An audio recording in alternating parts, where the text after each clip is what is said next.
A nossa aula de arte vai falar sobre HQ, a sigla para Histórias em Quadrinhos, que é a nona arte.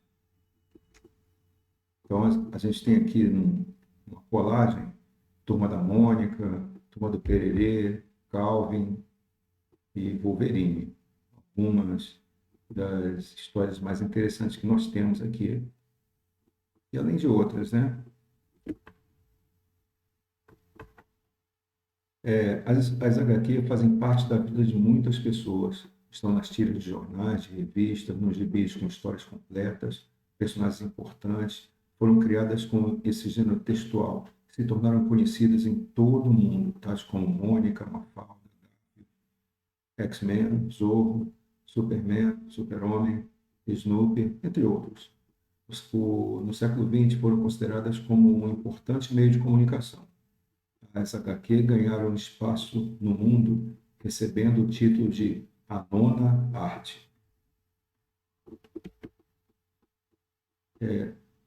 O que é HQ? A história em quadrinhos é um gênero textual que tem características diferentes de outros tipos de texto, por utilizar principalmente a imagem para narrar a história ao leitor. Apresenta uma linguagem mista, multimodal, que associa imagens e palavras. Os quadrinhos são dispostos numa sequência cênica e narrativa, com uma lógica temporal nas ações representadas. Os desenhos dispostos nos quadrinhos dão informações para que o leitor compreenda a mensagem.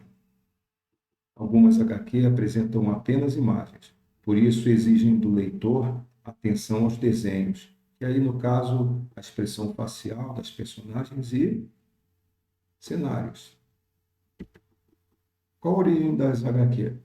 A primeira HQ foi publicada pelo norte-americano Richard Oakes, nos Estados Unidos, em 1894, na revista True, que significa verdade. Meses mais tarde, o jornal New York World começou a publicá-lo oficialmente. Essa HQ intitulou-se The Yellow Kid e narrava as peripécias de um menino que vivia num subúrbio de Nova York, sempre vestido com uma grande camisola amarela. O personagem comunicava-se por meio de gírias, numa linguagem bastante coloquial, e trazia reflexões acerca da sociedade de consumo e de questões raciais e urbanas.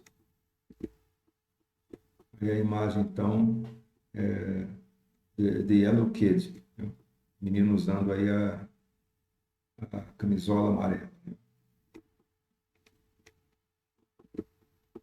No início do século XX, as HQ estampavam jornais com charges políticas e já tinham personagens fixos como o próprio Yellow Kid.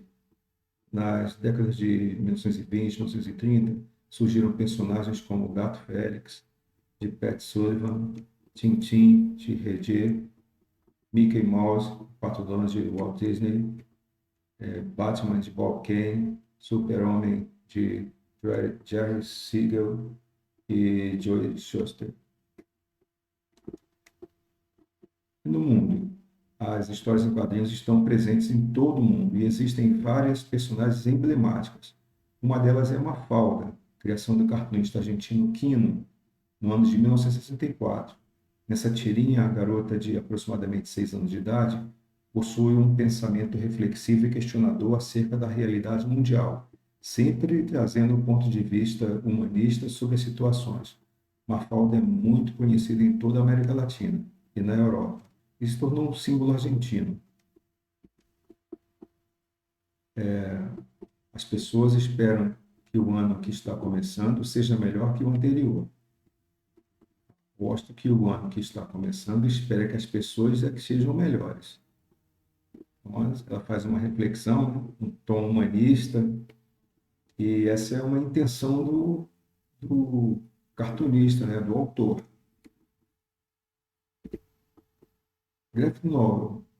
As graphic novels, romance gráfico, são histórias em quadrinhos que apresentam conteúdos voltados para o público adulto, com histórias longas, densas e elaboradas, como os romances geralmente usam como suporte livros com edições caprichadas, papéis e impressões de alta qualidade.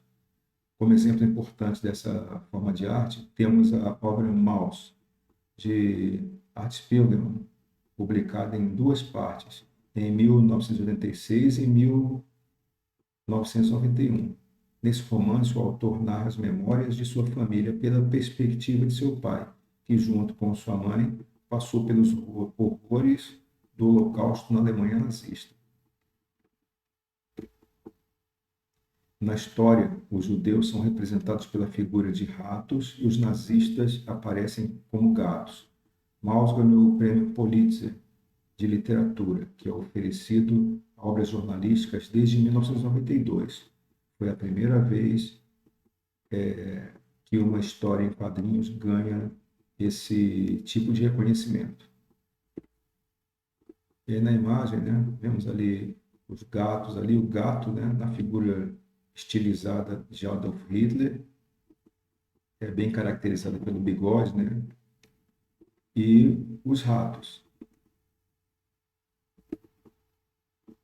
E no Brasil, né, a primeira história em quadrinhos chamou-se O Tico-Tico e foi publicada em 1905 pelo periódico O Malho, idealizada pelo artista Renato de Castro, foi influenciada pela história em quadrinho francesa La Semaine de Suzette, e teve como personagem mais popular o garoto Chiquinho. Apenas em 1960, o público brasileiro teve um gibi inteiramente colorido com a publicação de A Turma do Pererê. Saci, Boneca, Tininim, Tuiuiu, Galileu, que é uma onça, do cartunista Zirau. O gibi foi apresentado pela editora O Cruzeiro e trazia personagens inspirados na cultura nacional. E aí a Turma do Pererê,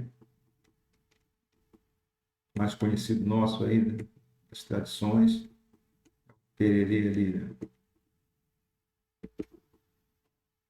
A Marvel Comics é considerada a maior editora de histórias em quadrinhos do mundo. Em 2009, a The Walt Disney Company adquiriu a Marvel Entertainment, a empresa mãe da Marvel.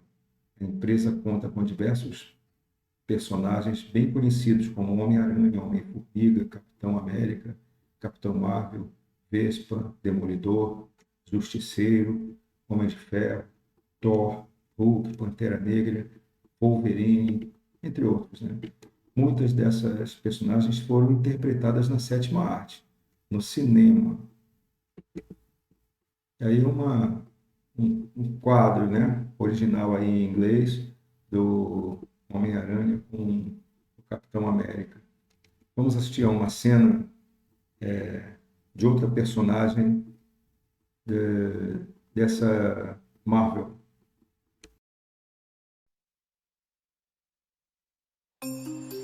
Can't believe I'm home. That I could ever be so lucky. We're not lucky. We are blessed.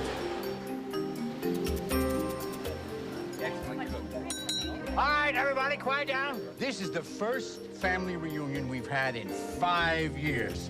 To the future! The future.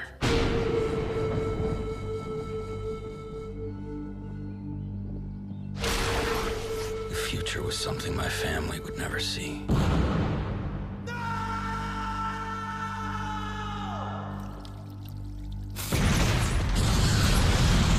They thought they murdered me. They were wrong.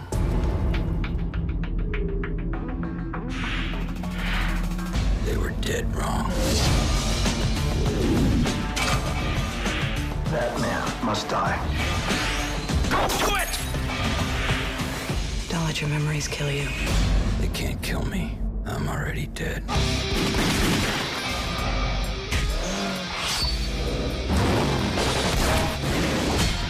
Thomas Jane, John Travolta. Make Castle dead. Whatever it takes. Whatever it costs.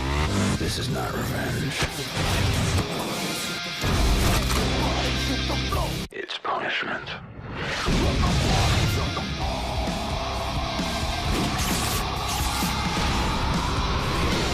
The Punisher.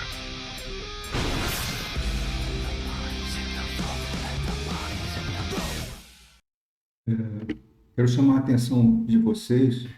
Nós assistimos aí uma cena de Punisher, né, o Justiceiro, que as falas numa história em quadrinhos são colocadas em balões. Falas, pensamentos têm características diferentes, né? E alguma parte que seja uma narração são colocadas em quadros, né? Sem aquela seta apontando para a personagem, ok? E outra característica muito importante, sempre em caixa alta, quer dizer, sempre com todas as letras maiúsculas. Tá? Aí a gente tem um exemplo de uma história em quadrinho em inglês, original, né? Mas reparem, sempre em caixa alta, ok? E aí mais algumas personagens, né? Daredevil, Iron Man, Spider-Man, Punisher e Hulk. Muitos personagens, são muitos personagens, são bem interessantes. E se vocês tiverem assistido algum dos filmes ou lido alguma história, podem comentar aí, colocar algum comentário se vocês gostaram ou não.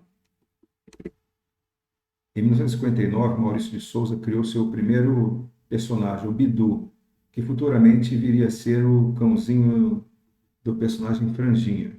Depois do Bidu vieram Cebolinha, Cascão, Mônica, Magali e tantos outros.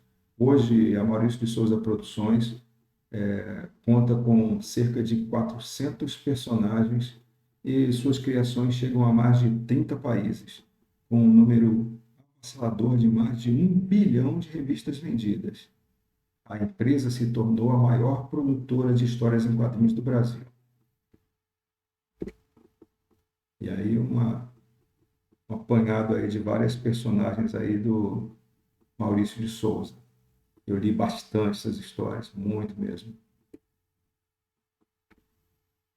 Então, leiam a HQ a seguir, um quadro só, né, uma tira só, na verdade, e respondam às questões propostas. Lei da Selva, de Bruno Bertelli. E aí, comedor de cadáver, como está o seu frango morto? Delicioso, pastadora de capim. Como está o seu repolho morto? Está ótimo. E minha consciência tranquila. Plantas não têm sistema nervoso. Não tem dor nem sentimentos. Ainda bem, sentimento é para os fracos.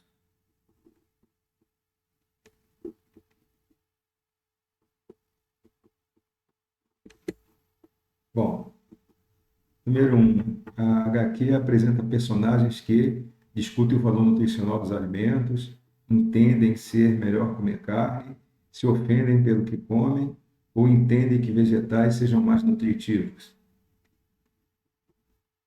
2. As personagens parecem debater sobre um determinado ponto de vista cada um. Qual seria o ponto de vista da vaca e do macaco, respectivamente? A vaca defende que não se deve comer cadáver e o macaco diz que a vaca come um cadáver de repolho. A vaca defende que os vegetais são mais nutritivos e o macaco diz que o frango alimenta melhor. A vaca rejeita comer carne e o macaco fala sobre quanto é bom comer carne. Eles defendem que o importante é comer bem.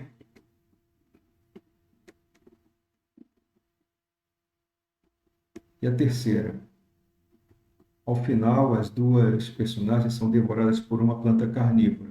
Esse desfecho revela uma ironia quanto à falta de sentimento dos vegetais, uma verdade científica que é a falta de sentimento dos vegetais, que a vaca estava enganada quanto à falta de sentimento dos vegetais, ou que o macaco foi uma vítima inocente, pois acabou sendo devorado. É isso aí, pessoal. Então, que vocês respondam essas questões e podem comentar também se vocês gostaram de algum dos filmes, se existe uma história em quadrinho da preferência de vocês, se tem o hábito de fazer essa leitura ou não, ok? Vamos lá, vamos ao trabalho.